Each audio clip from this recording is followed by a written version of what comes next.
Hey everyone, this is Bert here from the Dividend Diplomats. I'm going to try something new today. I'm going to try it all by myself. My own video here on our channel. It's going to be a little short Bert corner for what we might want to call it.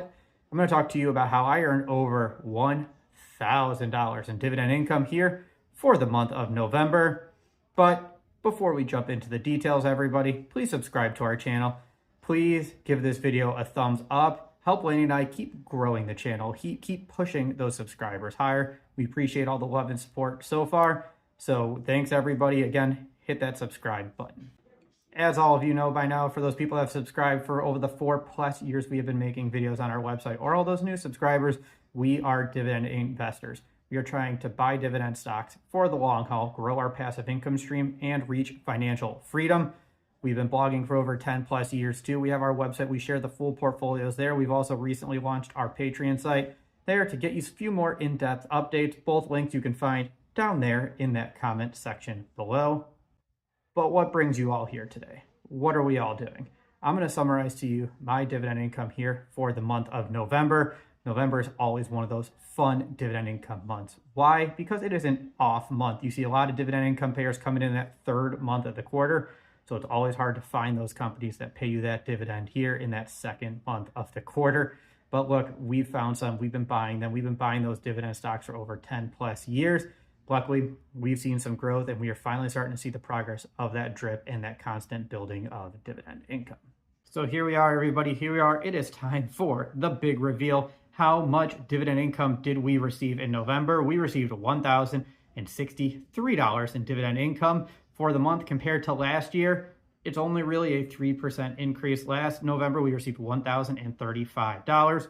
Overall, the dividend growth has stalled here in the month of November, that second month of the fourth quarter. Again, though, as we have talked about, finding those companies that pay you in that second month isn't always the easiest feat. But now what we're going to do, we're going to step out. We're going to look at a 5-year chart and show you why there is some good news buried within it. Up here, now we're showing you that 5-year chart. That's where you really start to see that power of dividend investing, that power of dividend reinvestment, that power of dividend growth, and the power of the consistency.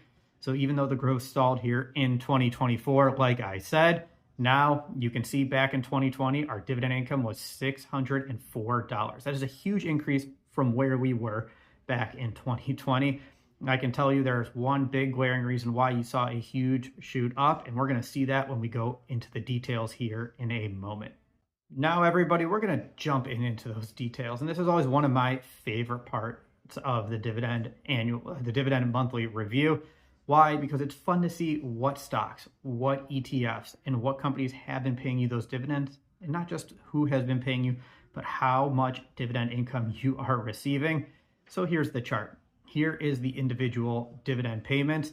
This month, I received 26 different dividend payments from either individual stocks or ETFs.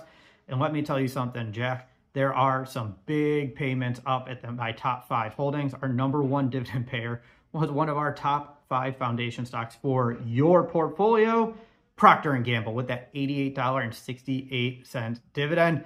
Up next, Community Bank, Citizens, Northern, ticker symbol CZNC. Laney and I have owned this bank forever. Paid us $85.59, followed by AbbVie, ticker symbol ABBV, with a $78 dividend. Then AT&T paid me $67, my wife $58. So that's a huge dividend from AT&T. Last, in our top 5, Starbucks, ticker symbol SBUX, paid my wife $62.26, and it also paid me $38.20. So those are the big companies. Those are the big bangers for why we saw some nice dividends grow. In that previous segment where I showed you the bar chart, where I showed you the 5-year, I mentioned that we saw some significant progress from 2020 through 2024, even though the dividend growth in 2023 to 2024 didn't grow that much. So what happened? What caused that bump up? Why did you see some stalling? We had a few different effects in here. First, the growth from 2020. We put a lot of money over the last 5 years into realty income. We put a lot of money into Starbucks.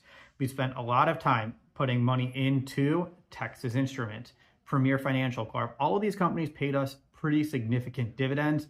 So you saw the base, the floor jump up significantly. However, the growth has stalled because of our friends AT&T. Because let me tell you something, AT&T was one of our largest dividend-paying stocks for the longest time until they decided to cut that dividend several years ago, until they decided to rip the floor out from underneath us. It was painful. We all know it. We all remember it. It's not really a time I want to go back and think too much about because it is incredibly frustrating. We have been working our tails off to try and build up that income from the AT&T rug rip, but we're finally making that progress. We're finally seeing the results. Still, though, that negative dividend income over the last few years from AT&T has really been what stalled the growth, and we cannot wait to keep adding. We cannot wait to keep building. We cannot wait to keep buying more stocks in this month to help keep pushing that growth rate forward. So there it is, everybody. That was my dividend income here for the month of November. Again, it was $1,062, just under 3% growth rate from the last from November 2023. Hopefully this gets you excited, this gets you motivated, this gets you wanting to put more money into the market, wanting to grow that passive income stream because the results are real. This is real money. It is great to see that we received four-figure income without having to lift a finger here in the month of November. It's pushing us closer to financial freedom and hoping us get to that point where one day we aren't going to have to work, where one day our passive income will cover those expenses, and one day we'll be able to retire early and just chill and relax. So everybody, let me know in the comment section, what was your dividend income for the month of November? How much cash did you receive from stocks, ETFs? Who were your top 5 payers? Throw it down there in that comment section below. And if you haven't already, subscribe to the channel, give this video a thumbs up, and remember, you're either with us or you're against us. Jack, that was Bert the Hurt from the Dividend Diplomats, over and out.